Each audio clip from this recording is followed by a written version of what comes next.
কোনো মানুষকে জাদু করা যাবে না, কাউকে কুফরি করা যাবে না, জাদু করা যাবে না। আমাদেরকে যেন কেউ জাদু করতে না পারে, এজন্য বলেন ফজরের পর, মাগরিবের পর কুল হু আল্লাহ 3 বার, ফালাক 3 বার, নাস 3 বার, জোহর আসর এশার পর কুল হু আল্লাহ 1 বার, ফালাক 1 বার, নাস 1 বার। বলেন তো এশার পর কয়বার করে? এশার পরে কয় 3 বার। এশার পরে, আসরের পরে, জোহরের পরে, মাগরিবের পরে, ফজরের পরে। বলেন বিছানায় গিয়ে ঘুমের আগে কুল হু আল্লাহ 3 বার, ফালাক 3 বার, নাস 3 বার পড়ার পর এইভাবে বলেন, এইভাবে হাত খোলেন, বলেন এইভাবে ফু দিব, ফুদেন, হাতে ফুদেন, ফু দেওয়ার পর বলেন শুধু সামনের অংশে এইভাবে মুছে দিবেন। বুঝে আসছে? তাহলে আর কেউ জাদু টোনা করতে পারবে না। ইয়াকুম ওয়া মুহাক্কিরাতিজ যুনুব, তোমাদের চোখে যে গুনাহগুলা ছোট মনে হয় এই গুনাহগুলা থেকেও বাঁচো। মুসনাদ আহমদের হাদিস। ইবনে মাজার বর্ণনা, আম্মাজান আয়েশা সিদ্দিকা রাদিয়াল্লাহু তাআলা আনহা বলেন, ক্বালা লি রাসূলুল্লাহি সাল্লাল্লাহু আলাইহি ওয়াসাল্লাম ইয়াকি ওয়া মুহাক্কিরাতিল আ'মাল ফাইন্না লাহা মিনাল্লাহি তালিবা। আম্মাজান আয়েশা সিদ্দিকা রাদিয়াল্লাহু তাআলা আনহা বলেন, রাসূলুল্লাহ সাল্লাল্লাহু আলাইহি সাল্লাম আমাকে বলেছেন, আয়েশা, যেই পাপ তোমার চোখে ছোট মনে হয় এই পাপ থেকেও বাঁচো। এই পাপ বারবার করলে কিয়ামতের ময়দানে এটার ব্যাপারেও জিজ্ঞাসা করা হবে। আল্লাহ আমাদের সকলকে কবিরা সগীরা, প্রকাশ্য অপ্রকাশ্য, অশ্লীলতা বেহায়াপনা থেকে আল্লাহ সকলকে বেঁচে থাকার তৌফিক দান করেন। সহিহ বুখারীর বর্ণনা, আনাস রাদিয়াল্লাহু তাআলা আনহু বলেন, عن أنس بن مالك رضي الله تعالى عنه قال إنكم لتعملون أعمالا هي أدق في أعينكم من الشعر وإن كنا لنعدها على عهد رسول الله صلى الله عليه وسلم من الموبقات. হযরত আনাস রাদিয়াল্লাহু তাআলা আনহু বলেন, তোমরা যেই সমস্ত পাপকে চুলের চেয়ে হালকা মনে করো, এমন এমন কিছু কাজ করো তোমরা যে কাজগুলা তোমাদের চোখে চুলের চেয়ে হালকা। এই যুগে আমরা কিছু কাজ করি, করার পর বলে এটা কোনো ব্যাপার না। তো হযরত আনাস বলেন, কিছু কাজ আছে যে কাজগুলা তোমরা করো আর এটা তোমাদের চোখে চুলের চেয়ে হালকা। ওয়া ইন কুন্না লানাউদ্দুহা আলা আহদি রাসূলিল্লাহি সাল্লাল্লাহু আলাইহি ওয়াসাল্লাম মিনাল মুবিকাত। রাসূলুল্লাহ সাল্লাল্লাহু আলাইহি সাল্লামের জামানায় এই কাজটা যেটা তোমরা চুলের চেয়ে হালকা মনে করো, এই কাজটা রাসূলের যুগে আমরা ধ্বংসকারী অপরাধ বলে গণ্য করতাম। বিসমিল্লাহ।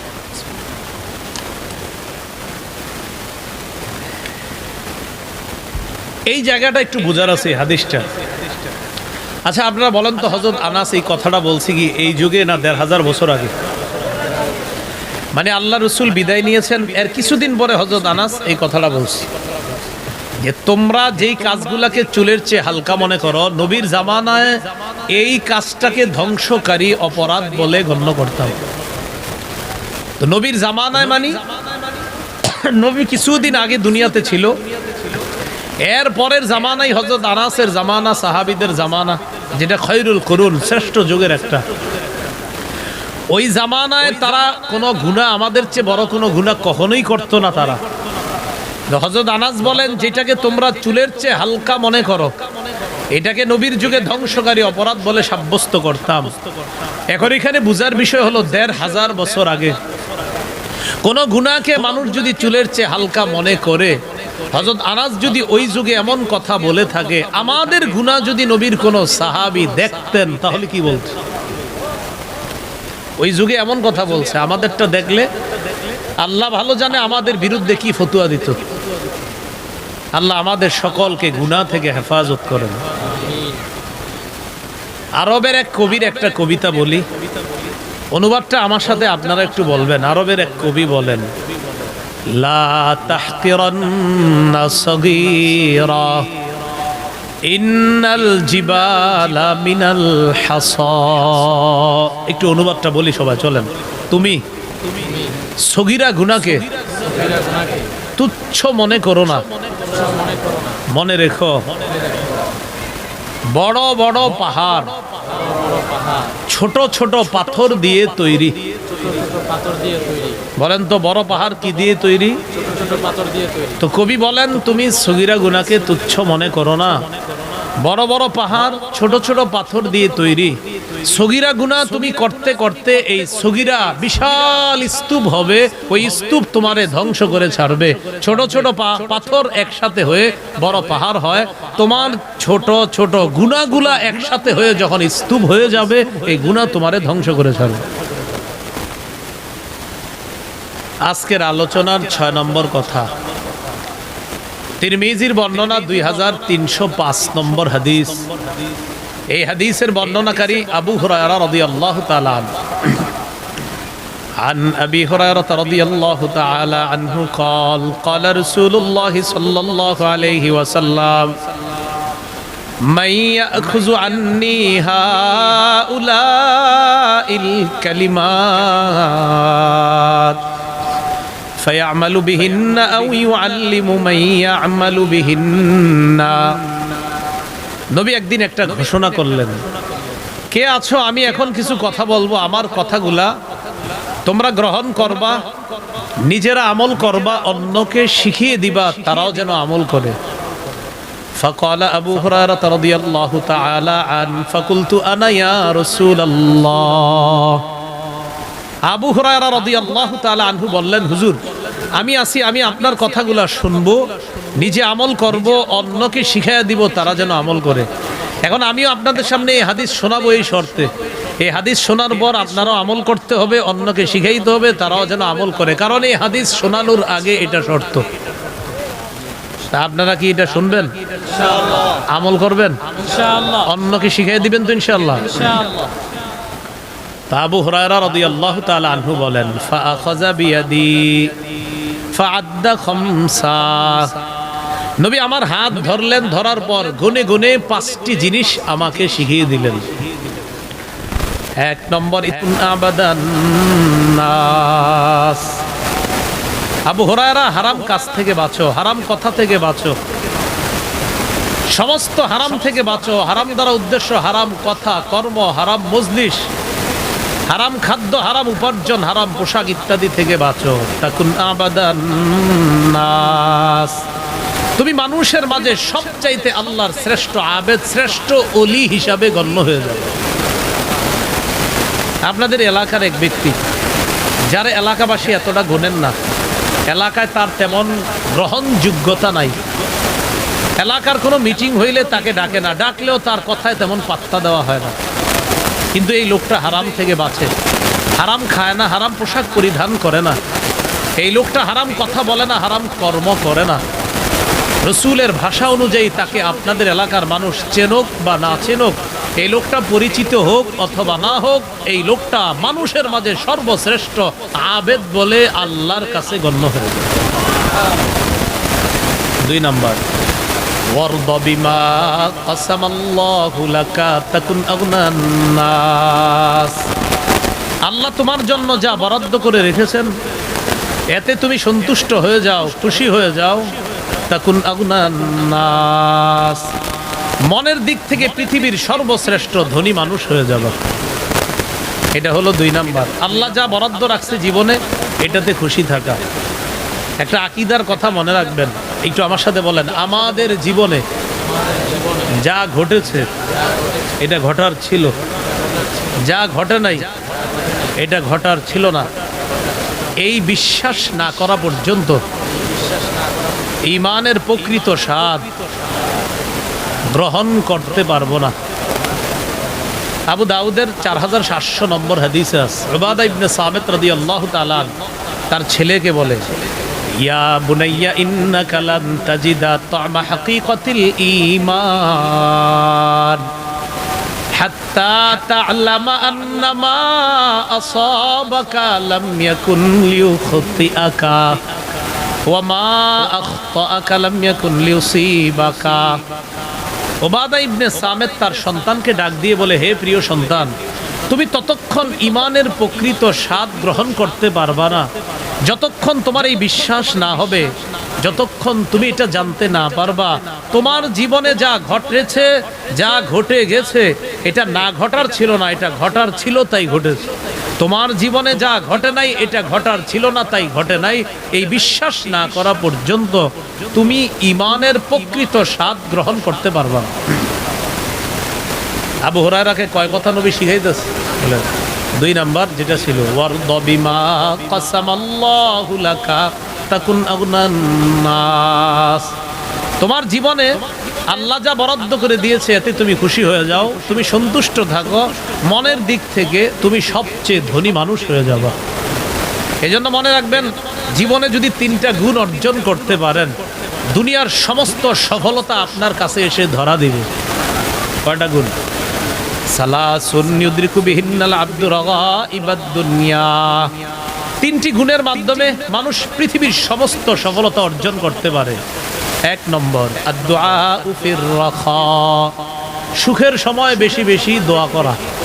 সুখের সময় বেশি বেশি দোয়া করা। আমরা খালি বিপদে পড়লে বলি আল্লাহ আল্লাহ, সুখের সময় দোয়া করি না।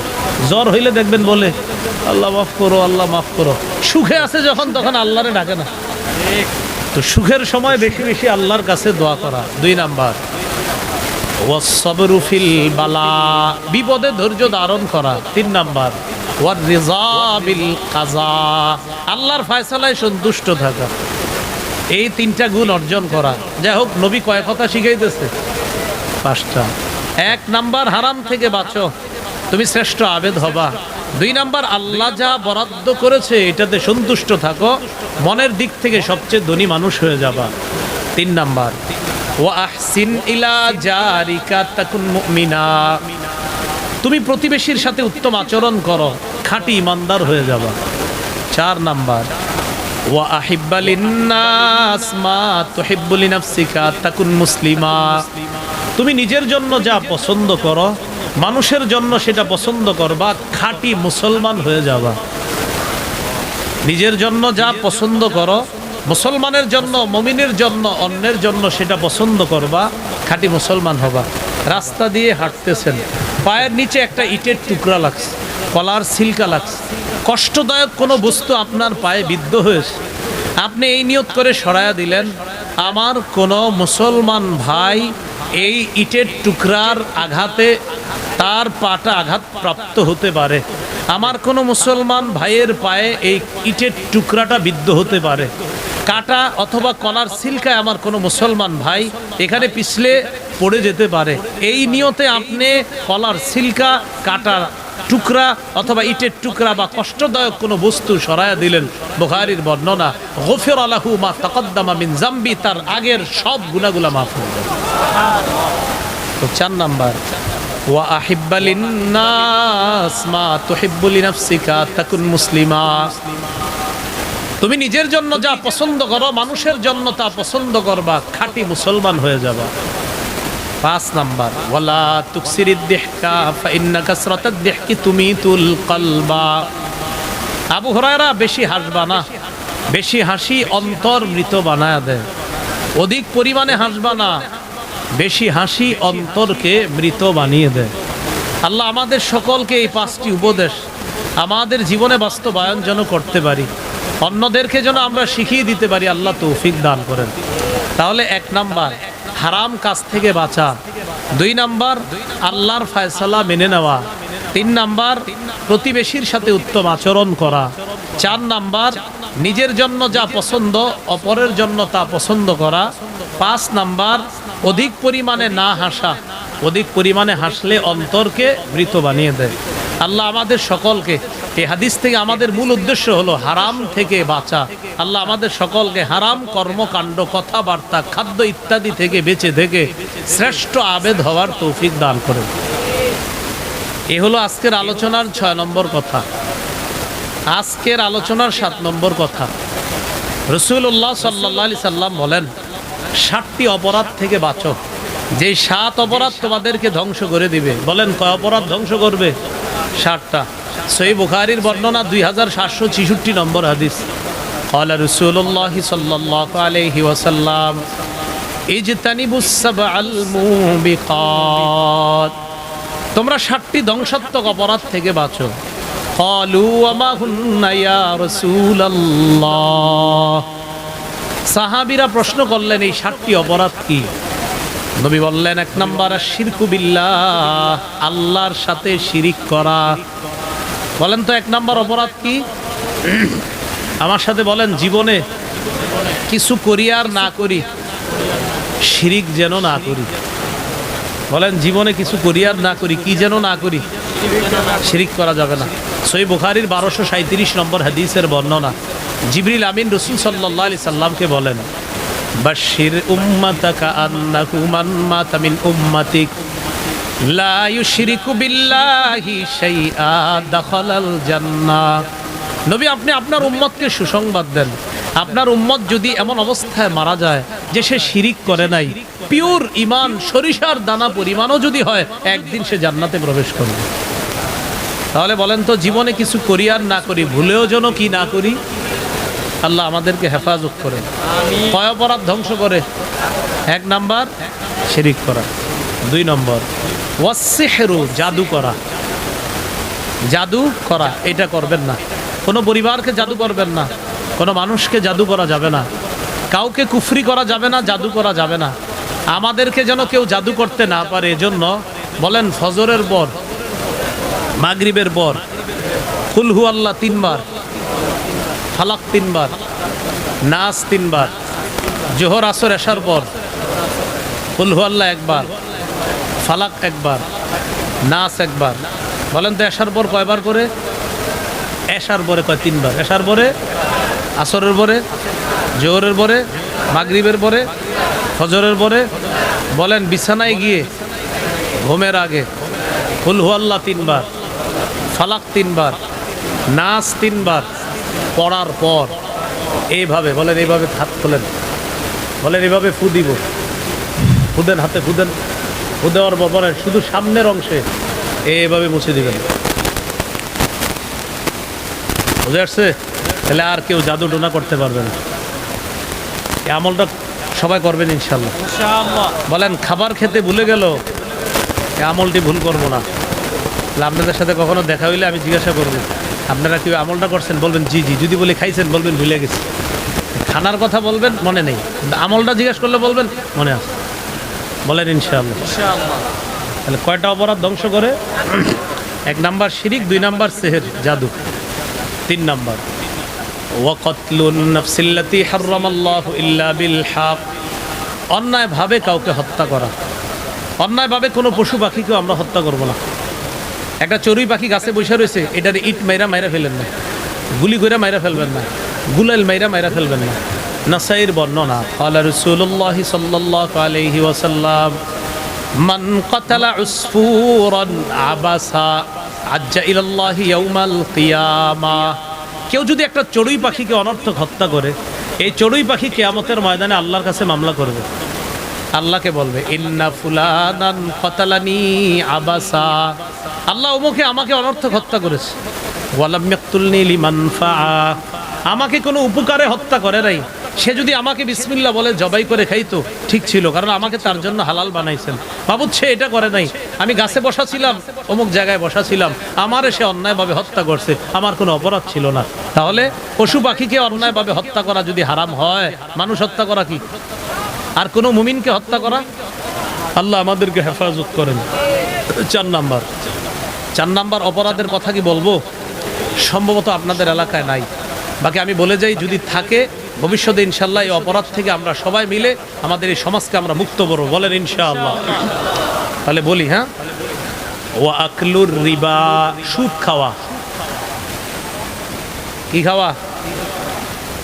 এটা কয় নাম্বার? 4 নাম্বার, সুদ খাওয়া। কি খাওয়া? সুদ খাওয়া।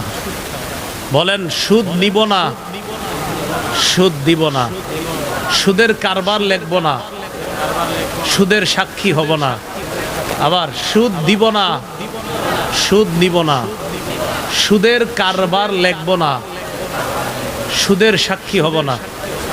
নাসাইর বর্ণনা 5103, 5104। ইবনে আবি তালিব রাদিয়াল্লাহু তাআলা আন্না রাসূলুল্লাহ সাল্লাল্লাহু আলাইহি ওয়াসাল্লাম লাআনা আকিলার রিবা ওয়া মুকিলা ওয়া কাতিবা ওয়া শাহিদা।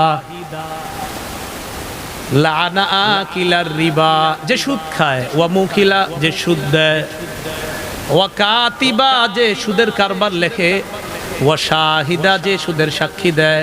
চার শ্রেণীর উপর আল্লাহর নবীর 24 ঘন্টা অভিশাপ চলে। তাহলে 4 নাম্বার অপরাধ সুদ খাওয়া। আল্লাহ আমাদেরকে হেফাজত করেন। 5 নম্বর, ওয়া আকলু মালিল ইয়াতীম, এতিমের সম্পদ অন্যায়ভাবে ভক্ষণ করা। আল্লাহ বলেন, ইন্নাল্লাযীনা ইয়াকুলুনা আমওয়ালাল ইয়াতামা যুলমা ইন্নামা ইয়াকুলুনা ফি বুতুনিহিম নারা ওয়া সায়াসলাউনা সাঈরা। 4 পারা 17 নম্বর পৃষ্ঠা, একদম শেষে আল্লাহ বলেন, নিশ্চয়ই যারা এতিমের সম্পদ অন্যায়ভাবে পেটে ঢুকায় তারা পেটের মধ্যে আগুন খায়। এক অংশ আমি, বাকি অংশ আপনারা। এতিমের সম্পদ যারা খায়, কি খায় বলেন? এতিমের সম্পদ যারা খায়, কি খায়? তাহলে আপনি আপনার বড় ভাইয়ের সম্পত্তিগুলা ভাতিজার কলমের খোসায় যে নিয়ে নিছেন ভাতিজার থেকে, এটা এতিমের সম্পদ খাইছেন। আল্লাহর কাছে দাঁড়ানোর জন্য তৈরি থাকেন। রাসূলুল্লাহ সাল্লাল্লাহু আলাইহি সাল্লাম বলেন, মান যালামা, কোন ব্যক্তি যদি একটু জুলুম করে, কিদা শিবরিন, 1 বিঘত পরিমাণ সম্পত্তি যদি কেউ জুলুম করে, 1 বিঘত, শুধু 1 বিঘত, তাওয়াকাহুল্লাহু ইয়াউমাল কিয়ামাতি 7 আরদিনা, কিয়ামতের ময়দানে তার গলায় 7 স্তরের জমিন আল্লাহ ঝুলিয়ে দিবেন। খাও জমিন, খাও, অনেক স্বপ্ন তো, খাইতে থাকো। আল্লাহ আমাদেরকে হেফাজত করেন। 6 নম্বর, ওয়াত তাওয়াল্লি ইয়াউমাজ যাহফি, জিহাদের ময়দান থেকে পলায়ন করা। জিহাদের নিয়ত আসেনি সবার? কার কার আছে? নামান হাত। এবার আমার সাথে বলেন, বলেন জিহাদ এবং সন্ত্রাস সম্পূর্ণ আলাদা। সন্ত্রাস অপবিত্র, জিহাদ পবিত্র। মক্কার 13 বছর কাফেররা যা করেছে এটা সন্ত্রাসী। কাবা চত্বরে উকবা ইবনে আবি মুআইদ নবীর গলায় চাদর পেঁচায়া নবীকে ফাঁসি দিয়ে হত্যা করার চেষ্টা করা, এটা সন্ত্রাসী। কাবা চত্বরে সেজদা অবস্থায় নবীর কাঁধের উপর ওটের নারী বুড়ি প্রস্রাব, গোবর ইত্যাদি দিয়ে দেওয়া, এটা সন্ত্রাসী।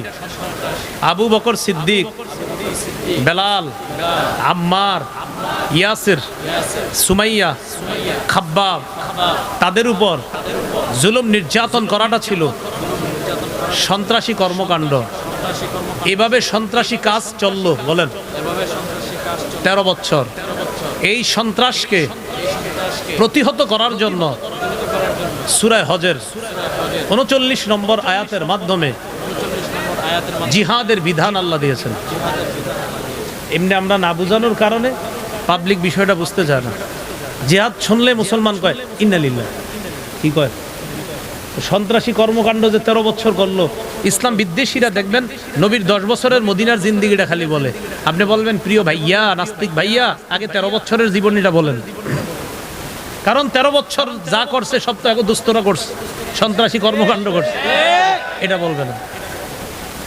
10 বছরের জীবনীটা বইলে আপনারা বুঝাবে, হ্যাঁ এটা কোনো কথা। এইভাবে নবীজি সাহাবায়ে কেরামদেরকে নিয়ে জিহাদে যাওয়া নাস্তিকরা আপনার এটা বুঝাবে, তখন আপনি বলবেন ঠিক আছে, আপনি 10 বছরের আগের 13 বছরটা একটু শোনান আমাদেরকে। এটা শোনাবে না, কারণ ওই 13 বছর তার, সেটা বলে না। বলে কি 10 বছর, তা আপনি বলবেন নবুয়তের জিন্দিগি তো 23 বছর, 10 হঠাৎ বলেন কেন? আগের 13টাও বলেন। সূরা হজের 39 নম্বর আয়াতে আল্লাহ বিধান দিলেন, উযিনা লিল্লাযীনা ইউকাতালুনা বিআন্নাহুম যুলিমু, যাদেরকে আক্রমণ করা হয়েছে এখন তাদেরকে জিহাদের অনুমতি দেওয়া হলো, কারণ তারা মাজলুম, তাদেরকে জুলুম করা হয়েছে।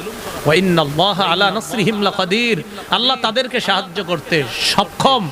আল্লাযীনা উখরিজু মিন দিয়ারিহিম, কয় তারা কারা? যাদেরকে তাদের ঘর থেকে বের করে দেওয়া হয়েছে বিগাইরি হক, অন্যায়ভাবে। তো সাহাবায়ে কেরামকে অন্যায়ভাবে বের করে দেওয়া হয়েছে না? বলেন। এই জন্য আপনারা যারা নবীর জীবনীটা পড়বেন, গোটা 23 বছরটা পড়তে হবে। যদি নবুয়তি জীবনীটা আর কি আপনার যদি পড়েন, যে রাসূল সাল্লাল্লাহু আলাইহি সাল্লামের নবুয়ত প্রকাশ যখন আল্লাহ ঘটাইলেন 40 বছর বয়সে, এরপর থেকে আপনি প্রথম 13 বছরটাও পড়তে হবে মন দিয়ে, এরপর আপনি 10 বছর পড়বেন, এই মোট 23 বছর। তখন দেখবেন ইসলামের কোনো বিধানের ব্যাপারে আপনার ভিতরে আর অ্যালার্জি কাজ করবে না। আর নাস্তিকও যদি বুঝার নিয়তে এইগুলা পড়ে, ইনশাল্লাহ ও হেদায়েত পাবে ইনশাল্লাহ। কিন্তু ওর তো নিয়ত হলো ইসলামের বিরোধিতা করা। ওর নিয়ত কি? যে ইসলামের বিরোধিতা করা, এটাই নিয়ত। কেউ যদি ইসলাম বুঝার জন্য গোটা 23 বছরটা পড়াশোনা করে ভালো করে, সে যদি ইসলাম গ্রহণ নাও করে, এটা বলতে বাধ্য হবে যে মুহাম্মদ সাল্লাল্লাহু আলাইহি সাল্লামের চেয়ে শ্রেষ্ঠ শান্তি প্রিয় মানুষ পৃথিবীতে আর কেউ নেই, সে বলতে বাধ্য হবে। খালি 10 বছরে শুরু করে দাও, আগের 13 বছর বলেন তো বলে না, যেহেতু এটা বলার দায়িত্ব আমাদের, বলতে হবে আমরা, বুঝেন নাই? এই যে আমি একটা নিয়ম শিখাইলাম না আপনার, এইভাবে 13 বছর, এইভাবে আপনি আপনার চাচারে বুঝাইবেন, আপনার আম্মারে বলবেন 13 বছর এইভাবে জুলুম করছে, নবীর গলায় ফাঁস লাগায় হত্যা করার চেষ্টা করছে। এইগুলা যখন বুড়ারে বলবেন, মুরব্বীও বলবে, কও কি এটা তো ঠিক করে নাই কামটা, বলবেন হ্যাঁ, এই আকামকে ঠিক করার জন্য আল্লাহ পাক রব্বুল আলামিন পবিত্র বিধান জিহাদ দিচ্ছে। তখন দেখবেন মুরব্বীও বুঝবে, হ্যাঁ দেহাত তো তোলে দরকার। মনে আসেনি আলোচনা কি? 7টা অপরাধ ধ্বংস করে 6 নাম্বার হলো জিহাদের ময়দান থেকে পলায়ন করা। আল্লাহ কখনো তৌফিক দিলে আমরা পালাবো না ইনশাআল্লাহ। 7 নাম্বার ওয়া কাযফুল মুহসানাতিল মুমিনাতিল গাফিলাত, সতী মুমিন নারীর উপর মিথ্যা অপবাদ দেওয়া। এই 7টি অপরাধ আমাদেরকে ধ্বংস করে। তাহলে অপরাধ বিষয়ে 7টা কথা বললাম, খুব মন দিয়ে শোনেন। 1, প্রকাশ্য পাপ, গোপন পাপ ছেড়ে দাও, সূরা আনাম 120 নম্বর আয়াত। 2, প্রকাশ্য অশ্লীলতা, গোপন অশ্লীলতার কাছেও যেও না, সূরা আনাম 151 নম্বর আয়াত। 3, আমার রব প্রকাশ্য অশ্লীলতা, গোপন অশ্লীলতা হারাম করেছেন, সূরা আরাফ 33 নম্বর আয়াত। 4, কবিরা গুনাহ থেকে বাঁচো, আল্লাহ সগীরা গুনাহ মাফ করবে, সূরা নিসা 131 নম্বর আয়াত। 5, কবিরা গুনাহ করব না, সগীরা গুনাহ থেকেও সর্বোচ্চ বেঁচে থাকার চেষ্টা করব। এই ব্যাপারে ইবনে মাজাহ, মুসনাদ আহমদ, বুখারী সহ অনেকগুলো হাদিস শুনেছিলাম আমরা। 6, গুনাহ ছেড়ে দিয়ে আল্লাহর শ্রেষ্ঠ আবেদ হব, তিরমিজি 2305 নম্বর হাদিস। 7, 7টি অপরাধ আমাদেরকে ধ্বংস করে। আল্লাহ আমাদের সকলকে প্রকাশ্য গোপন সব ধরনের পাপ থেকে বাঁচার তৌফিক দান করেন। গুনাহ থেকে বাঁচার উপায় কি? 1 নাম্বার উপায়, বলেন খাঁটি তওবা করা, বলেন তাওবায়ে নাসুহা করা। 28 পারা 20 নম্বর পৃষ্ঠা, সূরা তাহরিমের 8 নম্বর আয়াত। আল্লাহ বলেন, ইয়া আইয়ুহাল্লাযীনা আমানু তুবু ইলাল্লাহি তাওবাতান নাসুহা, হে ঈমানদারগণ তোমরা আল্লাহর কাছে তওবা করো, তাওবাতান নাসুহা, খাঁটি তওবা। আসা রাব্বুকুম আন ইউকাফিরা আনকুম সাইয়্যাতিকুম, আশা করা যায় তোমাদের রব তোমাদের সমস্ত পাপ সমূহ ক্ষমা করে দিবেন। ওয়া ইউদখিলাকুম জান্নাত, তোমাদেরকে তিনি জান্নাতে প্রবেশ করাবেন। তাহলে খাঁটি তওবা করা গুনাহ থেকে মাফের 1 নাম্বার উপায়। ইবনে মাজার বর্ণনা 4250 নম্বর হাদিস। قال رسول الله صلى الله عليه وسلم التائب من الذنب كمن لا ذنب له, গুনাহ থেকে তওবাকারী ব্যক্তি এমন হয়ে যায় যেন তার কোনো গুনাহ নাই। ইবনে মাজাহ 4251 নম্বর হাদিসের বর্ণনা। قال رسول الله صلى الله عليه وسلم كل بني آدم خطاء وخير الخطائين التوابون, আদম সন্তান সবাই কম বেশি পাপ করে, তাদের মাঝে তারা সেরা যারা তওবা করে। সুবহানাল্লাহ, আদম সন্তান কম বেশি পাপ করে, পাপীদের মাঝে তারা সেরা যারা তওবা করে। তাহলে কম বেশি পাপ আমাদের হয়, তো তারা সেরা যারা তওবা করে, যেন বেশি বেশি তওবা করা। ইবনে মাজাহ 4253 নম্বর হাদিস। قال رسول الله صلى الله عليه وسلم ইন্নাল্লাহা লা ইয়াকবালু তাওবাতাল আবদি মা লাম ইউগারগির, আল্লাহ বান্দার তওবা ততক্ষণ কবুল করে যতক্ষণ বান্দার প্রাণ কণ্ঠাগত না হয়। প্রাণ কি না হয়? এজন্য আপনারা একটা বুদ্ধি করবেন। বুদ্ধিটা হইলো অপেক্ষা থাকবেন যে প্রাণটা যখন এখানে আসবে তখন তওবাটা করবেন।